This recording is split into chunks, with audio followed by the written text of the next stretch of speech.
Let's stay in Ethiopia. The country is planning to ease restrictions on foreigners participating in its domestic financial markets.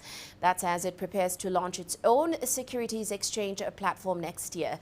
The country has in the past 2 years opened its telecoms and banking sectors to foreign firms. Now it'll be issuing licenses, of course, for investment banks in the country. Well, let's discuss all that further with Gabriel Negatu. He's a senior fellow at the Atlantic Council's Africa Center, and he joins us now on the show. Great to have you with us, Mr. Negatu, as always. Now, I'd like to start with what this announcement means, especially for Ethiopia's financial industry, given that the sector has been driven mostly by commercial banks till now. Thank you. Thank you for having me on. I think the underlying thinking here is that Ethiopia is a country with a booming population that's expected to reach about 150 million by 2030. That's just around the corner, and equally an economy that's growing significantly. And I think there is a realization that the current dispensation of commercial banks, and there are about 20 plus commercial banks in the country, but the current need of the economy and the population can no longer be served with your traditional banks. So the decision has been made by government, I think, to gradually open the financial sector. And this is what you'd call a managed opening. And the way they're going about this is they're starting with the capital markets. So last year we saw the establishment of the Capital Market Authority, and it has now done all the regulations and rules and so on. And sometimes later this year, we expect to see the launch of the stock exchange, the Addis Ababa or the Ethiopia Stock Exchange, I would say, towards the end of the year. So this then creates new opportunities. It creates new products and services and new entrants into the financial market. Ethiopia, as you know, has traditionally been very closed. This sector has been restricted to people, to locals and people of Ethiopian origin. So now this new opening will see new entrants, new products and new services being introduced. But equally, this brings a lot of risk that people in the country are not used to. So there is a transition period that requires a lot of time to educate, train and sensitize the population to the risk that comes with the liberalization of the financial market. So these are the implications, I would say, in the short to medium term. Thank you. And I'd like to pick up on that because we know, I'm sure you expect a lot of interest from global and regional investment banks in entering that market. But what sort of demand is there in Ethiopia for investment banking services right now?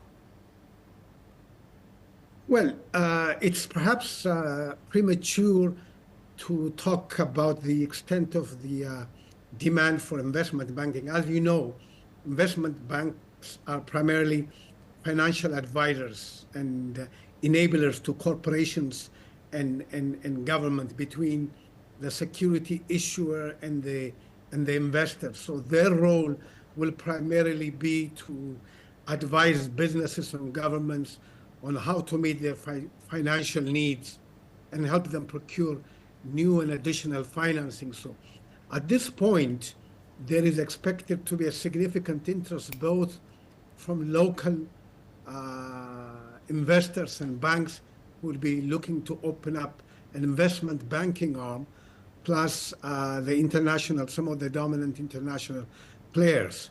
The government has deliberately kept the capital requirement to about 50 million birr, which is not a significant barrier to entry. So my reading is this is being kept to a manageable level to allow both domestic and international entrants to come into the area. But we will know once this official opening of the stock market is launched, and we'll see the kind of interest that it generates. And I'd like to get a take on what your expectations are in terms of timelines, because the Capital Market Authority did come out and say that we'll see the exchange launching sometime this year. So what's your take on timelines? Well, in terms of timelines, it has taken about 2 years for the Capital Market Authority, the regulatory body, to get set up, to get up and running, and to put in place all the rules and regulations. I think this is indicative of how carefully managed this process is. I think Ethiopia has done well in terms of going through this in a staggered and managed way.